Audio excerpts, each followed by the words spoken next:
स्वागत है आप सभी का हमारे चैनल पर। आज की वीडियो के माध्यम से नाग पंचमी के विषय पर चर्चा करेंगे। प्रत्येक वर्ष श्रावण शुक्ल पंचमी को नाग पंचमी का पर्व त्यौहार मनाया जाता है और इस बार नाग पंचमी 2 अगस्त मंगलवार को पड़ रही है।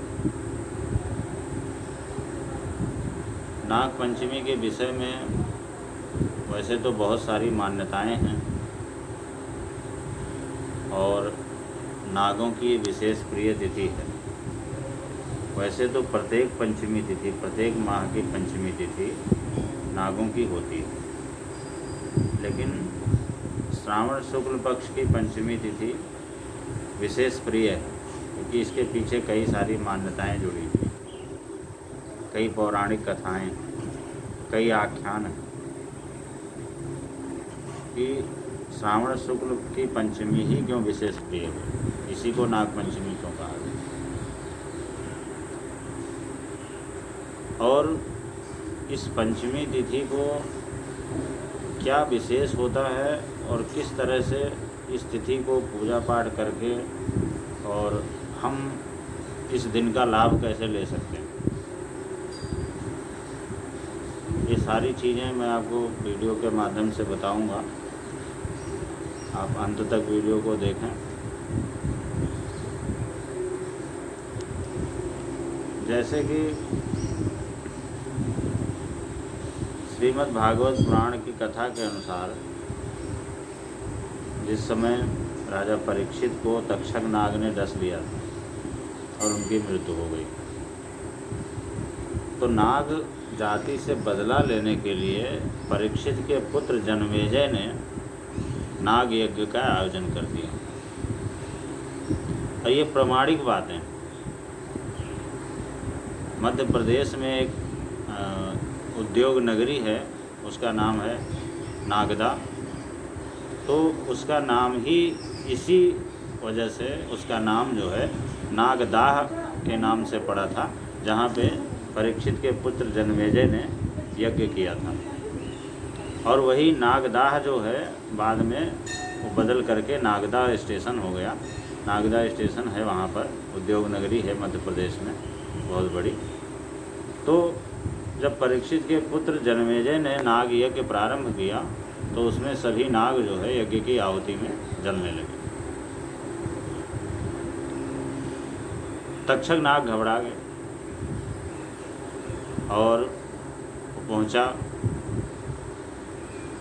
महात्मा जरत्कारु के पुत्र थे ऋषि आस्तिक, तो उन्हें सर्प विद्या आती थी, बहुत योग्य आदमी थे। उनके पास गया और उनसे निवेदन किया कि हमारे वंश का विनाश हो रहा है और नाग यज्ञ जो है रोकने का प्रयास करें। उनके चरणों में गया, उनके शरण में गया।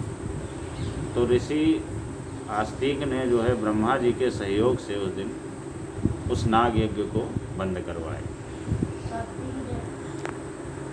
नाग यज्ञ को बंद करवाया और अभय वरदान दिया कि आज के दिन जो भी नागों की पूजा करेगा उसको सर्प भय कभी नहीं सताएगा और उस पर नाग की कृपा होगी, बहुत बड़ी कृपा होगी। तो ये दिन था श्रावण शुक्ल की पंचमी तिथि का, इसलिए श्रावण शुक्ल पक्ष की पंचमी तिथि जो है नागों को विशेष प्रिय है और तब से ये पर्व नाग पंचमी के नाम से मनाया जाता है। इस दिन नागों की विशेष रूप से पूजा की जाती है। जैसे कहीं नागों के बिल वगैरह होते हैं, उनके ऊपर जा कर के दूध, खील, धान का लावा, कच्चे चने ये सब चढ़ाया जाता है। इसके साथ में ही घर के अंदर और बाहर गाय के गोबर से सर्प की आकृति बना करके उसका पूजन किया जाता है। इससे नाग भय नहीं रहता है। और किसी के घर में अगर नाग का दोष है, नाग का कोई श्राप है, तो वो भी ख़त्म हो जाता है, नष्ट हो जाता है। विशेष करके नाग पंचमी के दिन अगर किसी की कुंडली में काल सर्प दोष है, उसकी वजह से उसके उन्नति में व्यवधान हो रहा है, उन्नति में बाधा हो रही है, तो आज का दिन उसके लिए विशेष अनुकूल होता है। उसे आज के दिन भगवान शंकर से संबंधित जैसे रुद्राभिषेक, महामृत्युंजय मंत्र का जाप, ओम नमः शिवाय का जाप, या नाग से संबंधित नाग गायत्री का मंत्र, नाग स्तोत्र, इन सब चीज़ों का आचरण करना चाहिए, इन सब चीज़ों का मंत्रों का पाठ करना चाहिए, रुद्राभिषेक करना चाहिए। ऐसा करने से कुंडली में उपस्थित काल सर्प दोष समाप्त हो जाता है और जीवन में आ रही विघ्न बाधाएं खत्म हो जाती हैं और नागों का, सर्प का भय नहीं कभी सताता है, सर्प का भय नहीं रहता। नाग जहाँ तक भगवान शिव के आभूषण हैं और मानव जीवन में नागों की बड़ी उपयोगिता रही है। ये प्रमाण रहा है कि जब भी कोई ऐसा समय आया है, देवताओं पे संकट आया है, तो नागों ने भी, जिस तरह से समुद्र मंथन के समय वासुकी नाग ने रस्सी के रूप में कार्य किया था, देवताओं की मदद की थी, तो इसी तरह से जब जब इस तरह की स्थिति हुई है तो नागों ने मदद की है, सहायता की है। तो इसलिए नाग हमारे लिए, मतलब हमारे शत्रु ना हो करके हमारे लिए बहुत ही उपयोगी हैं और इस तरह जान करके इनकी पूजा करनी चाहिए। इस बार नाग पंचमी पर बड़ा जो है सुंदर योग बन रहा है, क्योंकि एक तो मंगलवार का दिन है और उत्तरा फाल्गुनी नक्षत्र है। इसके अलावा जो सबसे खास चीज़ है वो शिव योग है, भगवान शिव की ही पूजा है और शिव ही योग है, तो ये अपने आप में एक सोने में सुहागा है। तो इस अवसर का लाभ अवश्य लेना चाहिए। अगर इस दिन थोड़ा भी कुछ किया जाता है तो उसका फल जो है कई गुना, सहस्त्रों गुना, सैकड़ों गुना अधिक होता है। सबसे आसान तरीका है,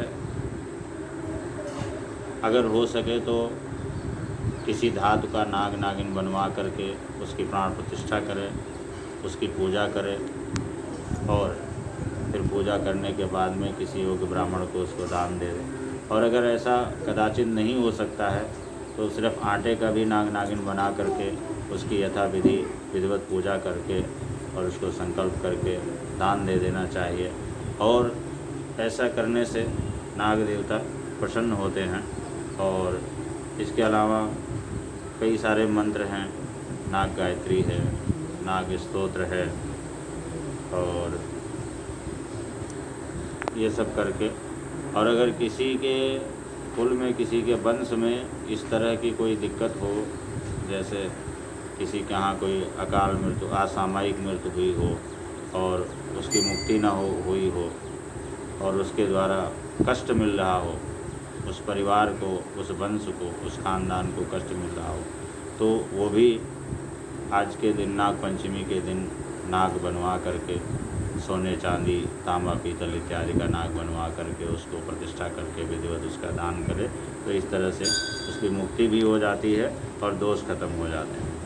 नाग देवता की मूर्ति को चौकी पर स्थापित करके उनकी यथाउपचार पूजन करें और पूजन करके आरती करें और इसके बाद में उस नाग को या तो बहते हुए जल में प्रवाहित कर दे या ब्राह्मण को दान दे।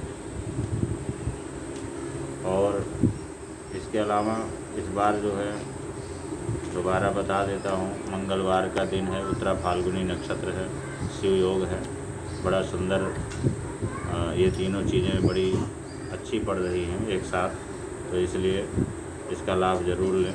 और पूजा का जो